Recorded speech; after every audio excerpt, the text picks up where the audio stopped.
Assalamualaikum warahmatullahi wabarakatuh. Perkenalkan, nama saya Ananda Anissa Amalia, NIM 220106440009 dari Prodi PGSD, kelas PGSD 2022A, Fakultas Ilmu Pendidikan.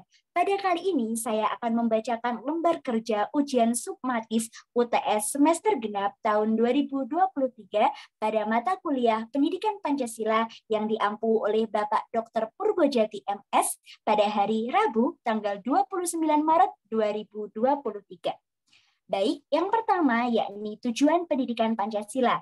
Yang pertama, memperkuat Pancasila sebagai dasar filsafat negara dan ideologi bangsa melalui revitalisasi nilai-nilai dasar Pancasila sebagai norma dasar kehidupan bermusyawarah, berbangsa, dan bernegara. Yang kedua, memberikan pemahaman dan penghayatan atas jiwa dan nilai-nilai dasar Pancasila kepada mahasiswa sebagai warga negara Republik Indonesia serta membimbing agar mampu menerapkan dalam kehidupan bermasyarakat, berbangsa, dan bernegara. Yang ketiga, mempersiapkan mahasiswa agar mampu menganalisis dan mencari solusi terhadap persoalan kehidupan bermasyarakat, berbangsa, dan bernegara melalui sistem pemikiran berdasarkan nilai-nilai Pancasila dan Undang-Undang 1945. Yang keempat, membentuk sikap mental mahasiswa yang mampu mengapresiasi nilai-nilai ketuhanan, kemanusiaan, kecintaan pada tanah air, dan kesatuan bangsa, serta penguatan masyarakat madani yang demokratis,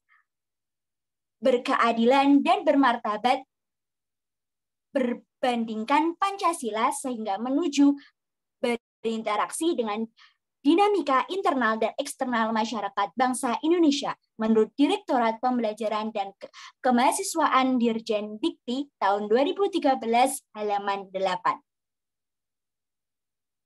Selanjutnya yakni landasan-landasan dalam pendidikan Pancasila. Yang pertama filosofis, mencakup tentang filsafat Pancasila. Yang kedua historis, mencakup tentang sejarah. Yang ketiga sosial, kultural, mencakup tentang kehidupan sosial budaya. Yang keempat yuridis, mencakup konstitusional. Dan yang kelima sosiologis, mencakup sikap dan perilaku. Yang kedua, yakni nilai-nilai Pancasila pada masa awal kehidupan. Yang pertama, nilai religinya, yakni temuan alat dan ritual upacara. Yang kedua, nilai kemanusiaannya, yakni perilaku pembagian terhadap anggota masyarakat. Yang ketiga, nilai persatuan, yakni pola pemenuhan kebutuhan hidup dan adanya pembagian kerja. Yang keempat, nilai demokratis atau musyawarah, yakni adanya sistem barter dengan kesepakatan dan musyawarah. Yang kelima, nilai keadilan, yakni gotong royong. Selanjutnya, yakni nilai-nilai Pancasila berdasar masa kerajaan tradisional awal. Yang pertama, nilai religi, mencakup tentang berkembangnya agama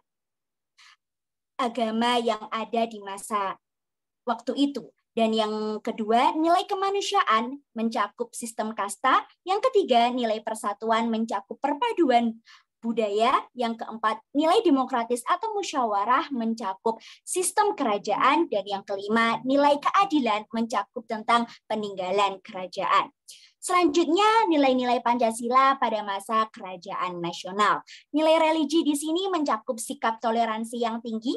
Yang kedua, nilai kemanusiaan mencakup pembagian anggota musyawarah masyarakat dan memberikan kebebasan berotonomi.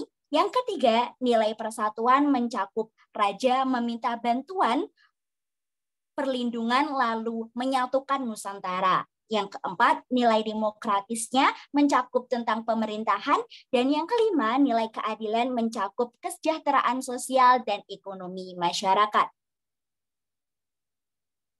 Selanjutnya nomor 3, yakni nilai-nilai patriotisme bangsa Indonesia dalam masa melawan penjajah sampai proklamasi kemerdekaan. Yang pertama yakni nilai religi, mencakup tentang keragaman agama. Yang kedua, nilai kemanusiaan mencakup adanya jaringan perdagangan. Yang nomor 3, nilai persatuan mencakup tentang bentuk perlawanan lokal di berbagai wilayah. Yang keempat, nilai keadilan mencakup politik kesejahteraan rakyat dan politik asosiasi. Selanjutnya, nilai-nilai Pancasila dalam upaya mempertahankan sampai mengisi kemerdekaan. Yang pertama, nilai persatuan, hubungan yang baik antar sesama masyarakat warga negara. Yang kedua, nilai kemanusiaan mencakup memperkuat kepribadian bangsa Indonesia. Yang ketiga, nilai musyawarah, mengambil keputusan dengan musyawarah atau mufakat guna saling menghormati dan tidak terjadi perselisihan. Yang keempat, nilai kerjasama yang baik antar sesama. Yang kelima, nilai menghargai, mencakup tentang saling menghormati dan menghargai. Yang keenam, melanjutkan perjuangan para pahlawan. Yang ketujuh, mencintai produk dalam negeri. Yang kedelapan, toleransi antar sesama. Yang kesembilan, tanggung jawab atas negara dan warga negara. Yang kesepuluh, berperilaku menurut Pancasila dan Undang-Undang 1945. Yang selanjutnya, yakni nomor keempat, yakni proses perumusan Pancasila. Proses perumusan Pancasila seperti berikut. Nomor 1, adanya pembentukan BPUPKI. Yang kedua, adanya sidang BPUPKI yang pertama. Yang ketiga, adanya pembentukan sidang panitia ke-9 dan dilaksanakannya sidang panitia ke-9. Selanjutnya, yakni adanya sidang BPUPKI kedua. Dan yang terakhir, perumusan Pancasila pada tanggal 29 Mei sampai 1 Juni tahun 1945. Selanjutnya yakni proses pengesahan Pancasila. Proses pengesahan Pancasila yakni terjadinya sidang PPKI pada 18 Agustus 1945. Sidang PPKI ini melibatkan tokoh, yakni ketuanya yakni Bapak Insinyur Soekarno dan wakil ketuanya yakni Bapak Dr. Andes Muhammad Hatta, serta 21 anggota yang meliputi 12 orang Jawa, 3 Sumatera, 2 Sulawesi, 1 Kalimantan, 1 Nusa Tenggara, 1 Maluku, dan 1 Tionghoa. Serta sidang ini dilaksanakan di Gedung Pancasila. Selanjutnya nomor kelima, yakni implementasi nomor 1, yakni tentang tujuan pendidikan Pancasila. Yakni yang pertama, bertoleransi antar sesama di lingkungan masyarakat. Yang kedua, saling menghormati dan menghargai antar sesama. Yang ketiga, bermusyawarah ketika ingin mengambil suatu keputusan. Yang keempat, bergotong royong kerja bakti untuk menjaga kebersihan atau keamanan lingkungan dan lain sebagainya. Dan yang terakhir, mengadakan kegiatan bersama di lingkungan untuk memperingati hari besar di Indonesia. Contohnya yakni Lomba 17 Agustus. Selanjutnya implementasi nomor 2, yakni yang pertama menghargai serta menghormati para pahlawan. Yang kedua, mengenang dan mengimplementasi sikap baik yang diberikan para pahlawan. Dan yang terakhir, meneruskan perjuangan para pahlawan dengan menjadi warga negara yang baik, menjaga keutuhan Negara Kesatuan Republik Indonesia NKRI, serta mendukung pemerintahan yang saling berkesinambungan di Indonesia. Yang ketiga, implementasi nomor 3, yakni yang pertama menerapkan sikap toleransi di lingkungan, yang kedua meneladani nilai sikap baik para pahlawan, yang ketiga menjunjung tinggi nilai patriotisme sebagai wujud menghormati para pahlawan, yang keempat saling menghormati dan menghargai antar sesama, dan yang kelima bekerja sama dalam menjaga keutuhan NKRI atau Negara Kesatuan Republik Indonesia. Yang keempat, implementasi nomor 4, yakni yang pertama menjadikan Pancasila sebagai pedoman dalam berbangsa dan bernegara, serta yang kedua mematuhi undang-undang serta peraturan-peraturan yang telah berlaku di Indonesia. Selanjutnya nomor ke-6, yakni kebiasaan hidup yang dapat memutus wabah atau pandemi. Yang pertama, selalu menggunakan masker. Yang kedua, memahami etika ketika berbatuk. Yang ketiga, rajin mencuci tangan menggunakan sabun, serta menjaga daya tahan tubuh. Yang keempat, berolahraga dari rumah. Yang kelima, menjaga pola makan dengan baik, serta minum vitamin. Yang keenam, jangan sering keluar rumah jika tidak dalam kondisi mendesak. Dan yang ketujuh, melakukan jaga jarak atau physical distancing ketika berada di luar atau berada di lingkungan terbuka.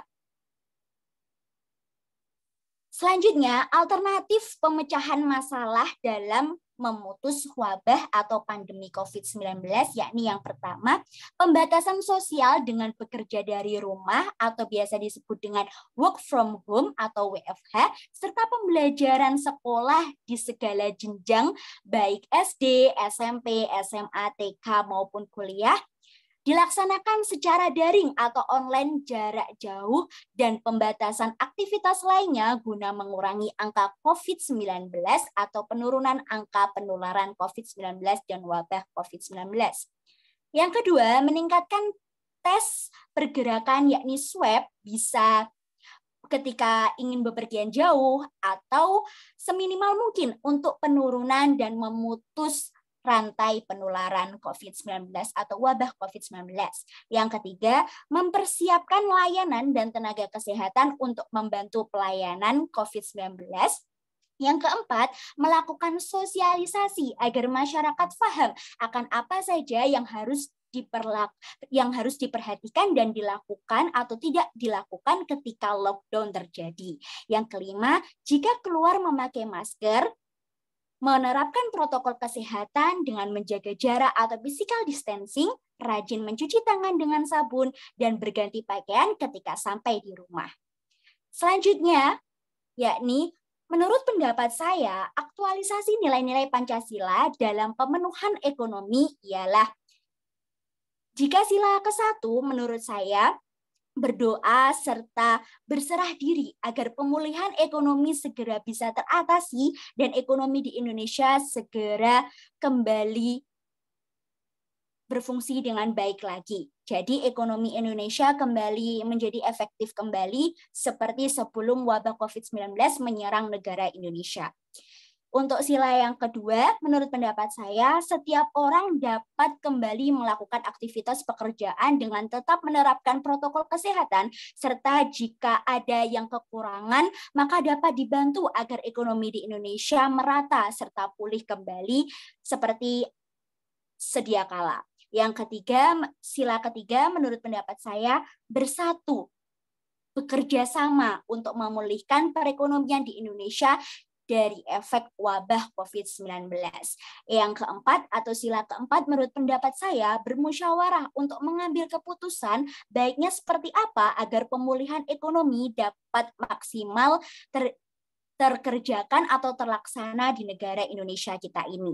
Dan yang sila kelima menurut pendapat saya adanya gotong royong antar warga negara Indonesia, integritas antar warga Indonesia, dan bekerja sama tentunya dengan pemerintah secara adil agar pemulihan ekonomi dapat segera terwujud sesuai apa yang kita harapkan sebelum adanya pandemi COVID-19. Demikian hasil lembar kerja jawaban UTS Pendidikan Pancasila saya. Kurang lebihnya mohon maaf. Saya akhiri. Wassalamualaikum warahmatullahi wabarakatuh.